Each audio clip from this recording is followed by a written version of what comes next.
জিদ্দার মানুষের গল্প কপি করে তেলেগু ইন্ডাস্ট্রিতে ছবি তৈরি হয়ে যাচ্ছে, গল্প সেম, এর পাশে একটা কোয়েশ্চেন মার্ক আছে। এইটা নিয়ে আমরা আলোচনা করবো এখন এই ভিডিওতে।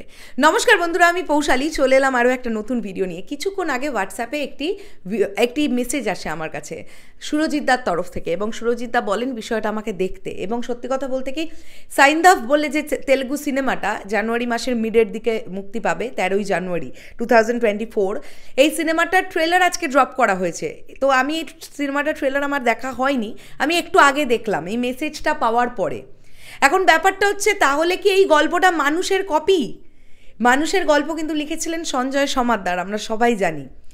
তাহলে এই গল্পের আদলে তেলুগু ইন্ডাস্ট্রিতেও ছবি তৈরি হয়ে যাচ্ছে। এটার পরে একটা বিরাট বড় কোয়েশ্চেন মার্ক আছে, আসলেই কপি নাকি ইন্সপায়ার্ড নাকি একদম অন্য কিছু, সেটা নিয়ে আলোচনা হোক এই ভিডিওতে। এই সিনেমাটা ডিরেকশন দিয়েছেন শৈলেশ কোলানু, এবং আমরা মুখ্য চরিত্রে অভিনয় করতে দেখতে পাচ্ছি ভেঙ্কটেশ ডাগ্গুবাতিকে। এবং তাছাড়াও নওয়াজউদ্দিন সিদ্দিকী থেকে শুরু করে যিশু সেনগুপ্ত থেকে শুরু করে আরও অনেকে আছেন এই ছবিতে। আমরা ট্রেলারটা দেখলাম, তো ট্রেলারটা দেখে এক ঝলকে যেটা মনে কিন্তু হচ্ছে মানুষের কপি। মানে কপি মানে একদম গল্পটা একরকম।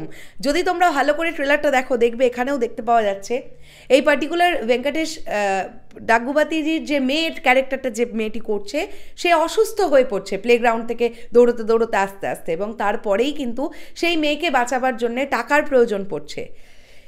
ভেঙ্কটেশ ডাগ্গুবাতির ক্যারেক্টারটা, যেটা ট্রেলারটা দেখে বুঝতে পারলাম বা টিজারটাও দেখে যেটা বুঝতে পারলাম, ইনি একজন সাইকো কিলার ছিলেন। কিন্তু উনি ওনার এই সমস্ত ধান্দা বা কুকর্ম সব ছেড়ে দিয়ে নিজের একদম সৎ হয়ে মেয়ের সঙ্গেই জীবন কাটাচ্ছিলেন, একটা সুন্দর জীবন উনি অতিবাহিত করছিলেন। এমন একটা পরিস্থিতিতে ওনার মেয়েকে বাঁচানোর জন্যই ওনার অনেক টাকার প্রয়োজন হয়, যে কারণের জন্য আবার ওনাকে সেই পুরনো লাইফে ফিরে যেতে হয়। এইবার যদি আমরা মানুষের গল্পটা দেখি, সেক্ষেত্রে আমরা দেখতে পাবো বেশ খানিকটা সিমিলারিটি কিন্তু আমরা পাচ্ছি। মানুষের গল্পটাও কিন্তু জিদ্দার ক্ষেত্রে এমনটাই হয়েছিল, যে জিদ্দা তার মেয়েকে বাঁচানোর জন্য একজন সৎ পুলিশ অফিসার থেকে তাকেও খারাপ পথ বেছে নিতে হয়, কারণ তার কাছে তার মেয়ের দাম সব থেকে বেশি। এই বিষয়টা আমরা মানুষে দেখেছি। তো কনসেপ্ট কিছুটা হলেও একরকম ভাই, এটা মানতে হবে, কিন্তু পুরোটা কপি বা একদম পাই টু পাই এটা আমি বলতে পারবো না। এটা সিনেমাটা দেখার আগে কি করে বলি, দেখার পরে মন্তব্যটা করতে পারবো। এই সিনেমাটা ডেফিনেটলি হিন্দিতে রিলিজ হবে, আমরা দেখতে যাব।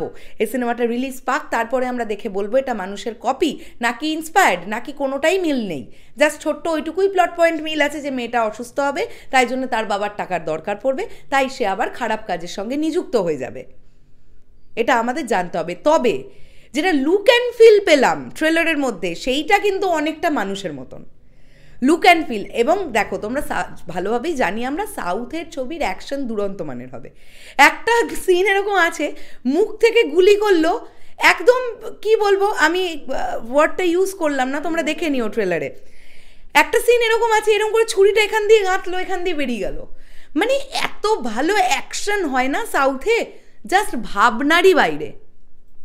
তো এই ছবিটার প্লট পয়েন্ট কিছুটা মানুষের সঙ্গে ডেফিনেটলি সাদৃশ্য আছে, তবে এটা এখনই কপি আমরা বলবো না। ছবিটা দেখে যদি কপি মনে হয় একদম কপি বলবো, আর সেটা বলতে খুব আনন্দও পাবো, যারা বাংলা সিনেমার প্লট পয়েন্টের সঙ্গে একটা সাউথ ইন্ডাস্ট্রির সিনেমার প্লট পয়েন্ট মিলে গেছে। ভালো লাগছে বিষয়টা, আগে দেখি এই সিনেমাটা। ঠিক আছে, চলো বন্ধুরা, যারা দেখোনি সাইন্দাফের ট্রেলার অবশ্যই দেখে নিতে পারো, আমি কমেন্ট বক্সে লিঙ্কটা দিয়ে রাখলাম, এবং তোমরা দেখলেই তোমাদের এক ঝলকে মনে হবে হ্যাঁ ভাই, মানুষের সঙ্গে কিন্তু অনেক মিল আছে।